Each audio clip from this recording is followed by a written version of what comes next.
जय श्री कृष्ण। ओम नमो भगवते वासुदेवाय। अध्याय 13। प्रकृति, पुरुष तथा चेतना। अर्जुन उवाच। प्रकृतिं पुरुषं चैव क्षेत्रं क्षेत्रज्ञमेव च एतत् वेदितुमिच्छामि ज्ञानं ज्ञेयं च केशव।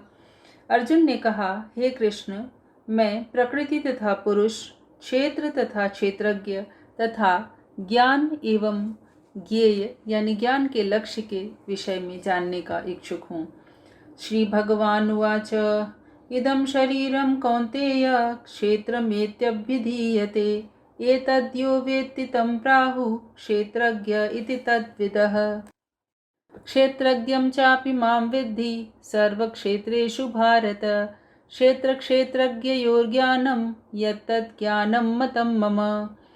तत्क्षेत्रं यच्च यादृक् च यद्विकारी यतश्च यत् स च यो यत्प्रभावश्च तत्समासेन मे शृणु। ऋषिभिः बहुधा गीतं छन्दोभिः विविधैः पृथक् ब्रह्मसूत्रपदैश्चैव हेतुमद्भिः विनिश्चितैः। श्री भगवान ने कहा, हे कुंती पुत्र, यह शरीर क्षेत्र कहलाता है और इस क्षेत्र को जानने वाला क्षेत्रज्ञ है। हे भरतवंशी, तुम्हें ये ज्ञान होना चाहिए कि मैं भी समस्त शरीरों में ज्ञाता भी हूँ और इस शरीर तथा इसके ज्ञाता को जान लेना ही ज्ञान कहलाता है, ऐसा मेरा मत है। अब तुम मुझसे यह सब संक्षेप में सुनो कि कर्म क्षेत्र क्या है, यह किस प्रकार बना है, इसमें क्या परिवर्तन होते हैं, यह कहाँ से उत्पन्न होता है, इस कर्म क्षेत्र को जानने वाला कौन है और उसके क्या प्रभाव हैं। विभिन्न वैदिक ग्रंथों में विभिन्न ऋषियों ने कार्यकलापों के क्षेत्र तथा उन कार्यकलापों के ज्ञाता के ज्ञान का वर्णन किया है। इसे विशेष रूप से वेदांत सूत्र में कार्य कारण के समस्त तर्कों के साथ प्रस्तुत किया गया है। महाभूतान्यहंकारो बुद्धिरव्यक्तमेव च इंद्रियाणि दशैकं च पंचचेन्द्रियगोचरा इच्छा द्वेष सुखं दुःखं संघातश्चेतना धृतिः एतत् क्षेत्रं समासेन सविकारम् उदाहृतम्। अमानित्वं मदम्भित्वम् अहिंसा क्षान्तिरार्जवम् आचार्योपासनं शौचं स्थैर्यम् आत्मविनिग्रहः इंद्रियार्थेषु वैराग्यम् अनहंकार एव च जन्म मृत्यु जरा व्याधि दुःख दोषानुदर्शनम् असक्तिरनभिष्वङ्गः पुत्रदार गृहादिषु नित्यं च समचित्तत्वम् इष्टानिष्टोपपत्तिषु मयि चानन्ययोगेन भक्तिरव्यभिचारिणी विविक्तदेशसेवित्वम् अरतिर्जनसंसदि अध्यात्मज्ञान नित्यत्वं तत्त्वज्ञानार्थदर्शनम् एतद्ज्ञानम् इति प्रोक्तम् अज्ञानं यदतोऽन्यथा। श्री भगवान ने कहा, पंच महाभूत, अहंकार, बुद्धि, तीनों गुणों की अप्रकट अवस्था, 10 इंद्रियां तथा मन, 5 इंद्रियों के विषय, इच्छा, द्वेष, सुख दुख, संघात, जीवन के लक्षण तथा धैर्य, इन सब को संक्षेप में कर्म का क्षेत्र तथा उसकी अंतःक्रियाएं कहा जाता है।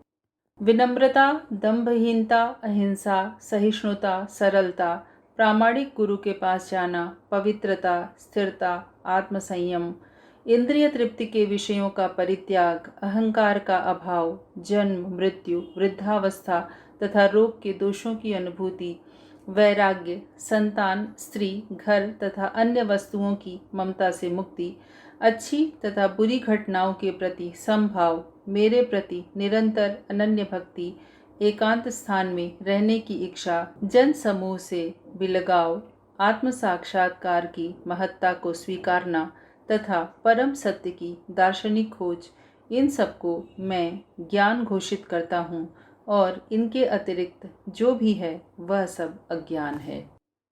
ज्ञेयं यत्तत् प्रवक्ष्यामि यज्ञात्वामृतमश्नुते अनादिमत्परं ब्रह्म न सत्तन्नासदुच्यते सर्वतः पाणिपादं तत्सर्वतोक्षिशिरोमुखं सर्वतः श्रुतिमल्लोके सर्वमावृत्य तिष्ठति सर्वेन्द्रिय गुणाभासं सर्वेन्द्रिय विवर्जितम् असक्तं सर्वभृच्चैव निर्गुणं गुणभोक्तृ च बहिरन्तश्च भूतानाम् अचरं चरमेव च सूक्ष्मत्वात् तद्विज्ञेयं दूरस्थं चान्तिके च तत् अविभक्तं च भूतेषु विभक्तम् इव च स्थितं भूतभर्तृ च तद्ज्ञेयं ग्रसिष्णु प्रभविष्णु च। भगवान कहते हैं, अब मैं तुम्हें ज्ञेय के विषय में बतलाऊंगा जिसे जानकर तुम नित्य ब्रह्म का आस्वादन कर सकोगे। यह ब्रह्म या आत्मा जो अनादि है और मेरे अधीन है, इस भौतिक जगत के कार्य कारण से परे स्थित है। उनके हाथ, पांव, आँखें, सिर तथा मुंह तथा उनके कान सर्वत्र हैं। इस प्रकार परमात्मा सभी वस्तुओं में व्याप्त होकर अवस्थित है। परमात्मा समस्त इंद्रियों के मूल स्रोत हैं, फिर भी वे इंद्रियों से रहित हैं। वे समस्त जीवों के पालनकर्ता होकर भी अनासक्त हैं। वे प्रकृति के गुणों से परे हैं, फिर भी वे भौतिक प्रकृति के समस्त गुणों के स्वामी हैं। परम सत्य जड़ तथा जंगम समस्त जीवों के बाहर तथा भीतर स्थित हैं। सूक्ष्म होने के कारण वे भौतिक इंद्रियों के द्वारा जानने या देखने से परे हैं, अर्थात उनको भौतिक इंद्रियों के द्वारा देखा या जाना नहीं जा सकता। यद्यपि वे अत्यंत दूर रहते हैं, किंतु हम सबों के निकट भी हैं। यद्यपि परमात्मा समस्त जीवों के मध्य विभाजित से प्रतीत होते हैं, लेकिन वह कभी भी विभाजित नहीं है। वह एक रूप में स्थित हैं। यद्यपि वे प्रत्येक जीव के पालन करता हैं, लेकिन यह समझना चाहिए कि वह सभी के संहारकर्ता तथा सभी के जन्मदाता भी हैं।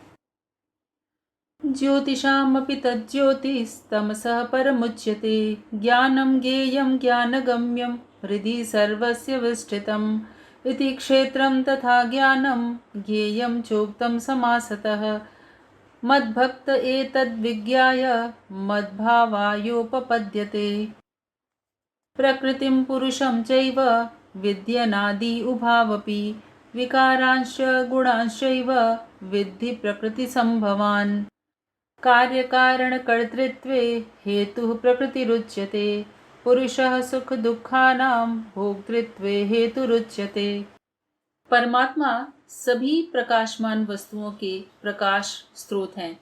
वे भौतिक अंधकार से परे हैं और अगोचर हैं। वे ज्ञान हैं, ज्ञेय हैं और ज्ञान के लक्ष्य भी हैं। वे सबके हृदय में स्थित हैं।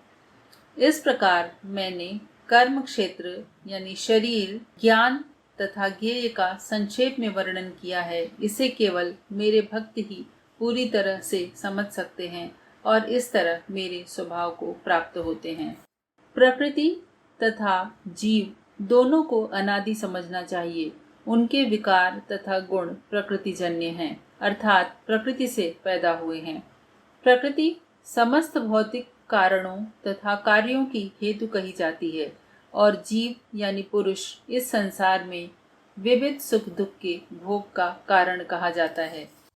पुरुषः प्रकृतिस्थो हि भुङ्क्ते प्रकृतिजान् गुणान् कारणं गुणसंगोऽस्य सत्सद्यो निजजन्मसु उपद्रष्टानुमन्ता च भर्ता भोक्ता महेश्वरः परमात्मेति चाप्युक्तो देहेऽस्मिन् पुरुषः परः य एवं वेत्ति पुरुषं प्रकृतिं च गुणैः सह सर्वथा वर्तमानोऽपि न स भूयोऽभिजायते ध्यानेनात्मनि पश्यन्ति केचिदात्मानमात्मना अन्ये सांख्येन योगेन कर्मयोगेन चापरे। इस प्रकार जीव प्रकृति के तीनों गुणों का भोग करता हुआ प्रकृति में ही जीवन बिताता है। यह उस प्रकृति के साथ उसकी संगति के कारण है। इस तरह उसे उत्तम तथा अधम योनियां मिलती रहती हैं। तो भी इस शरीर में एक अन्य दिव्य भोक्ता भी है जो ईश्वर है, परम स्वामी है और साक्षी तथा अनुमति देने वाले के रूप में विद्यमान है, जो परमात्मा कहलाता है।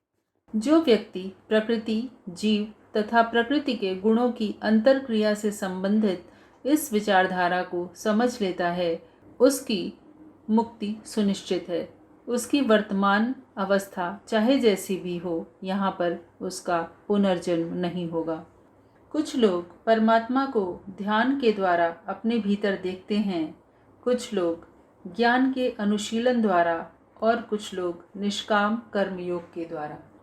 अन्ये त्वेवं जानन्तः श्रुत्वान्येभ्य उपासते तेऽपि चातितरन्त्यैव मृत्युं श्रुतिपरायणा। यावत् संजायते किंचित् सत्वं स्थावरजंगमं क्षेत्रक्षेत्रज्ञ संयोगात् तद्विद्धि भरतर्षभ। समं सर्वेषु भूतेषु तिष्ठन्तं परमेश्वरं विनश्यत्सु अविनश्यन्तं यः पश्यति स पश्यति। समं पश्यन् हि सर्वत्र समवस्थितमीश्वरं न हीनस्यात्मनात्मानं ततो याति परां गतिम्। प्रकृत्यैव च कर्माणि क्रियमाणानि सर्वशः यः पश्यति तथात्मानम् अकर्तारं स पश्यति। ऐसे भी लोग हैं जो यद्यपि आध्यात्मिक ज्ञान से अवगत नहीं होते, पर दूसरों से परम पुरुष के विषय में सुनकर उनकी पूजा करने लगते हैं। ये लोग भी प्रामाणिक पुरुषों से श्रवण करने की मनोवृत्ति होने के कारण जन्म तथा मृत्यु के पथ को पार कर जाते हैं। हे भरतवंशियों में श्रेष्ठ, यह जान लो कि चर तथा अचर जो भी तुम्हें अस्तित्व में दिख रहा है, वह कर्म क्षेत्र तथा क्षेत्र के ज्ञाता का संयोग मात्र है। भगवान कहते हैं, जो परमात्मा को समस्त शरीरों में आत्मा के साथ देखता है और जो यह समझता है कि इस नश्वर शरीर के भीतर न तो आत्मा और न ही परमात्मा कभी भी विनष्ट होता है, वही वास्तव में देखता है। जो व्यक्ति परमात्मा को सर्वत्र तथा प्रत्येक जीव में समान रूप से वर्तमान देखता है, वह अपने मन के द्वारा अपने आप को भ्रष्ट नहीं करता। इस प्रकार वह दिव्य गंतव्य को प्राप्त करता है। जो यह देखता है कि सारे कार्य शरीर द्वारा संपन्न किए जाते हैं, जिसकी उत्पत्ति प्रकृति से हुई है, और जो यह देखता है कि आत्मा कुछ भी नहीं करता, वही यथार्थ में देखता है।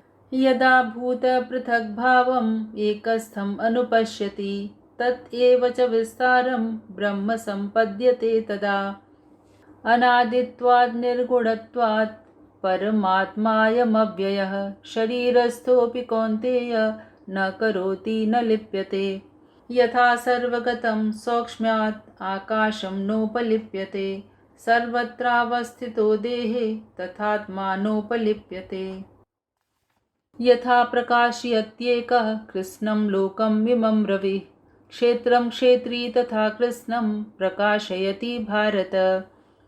क्षेत्र क्षेत्रज्ञयोरेवम् अंतरं ज्ञानचक्षुषा भूत प्रकृति मोक्षं च ये विदुर्यान्ति ते परम। भगवान कहते हैं, जब विवेकवान व्यक्ति विभिन्न भौतिक शरीरों के कारण विभिन्न स्वरूपों को देखना बंद कर देता है और वह देखता है कि किस प्रकार से जीव सर्वत्र फैले हुए हैं, तो वह ब्रह्म बोध को प्राप्त होता है।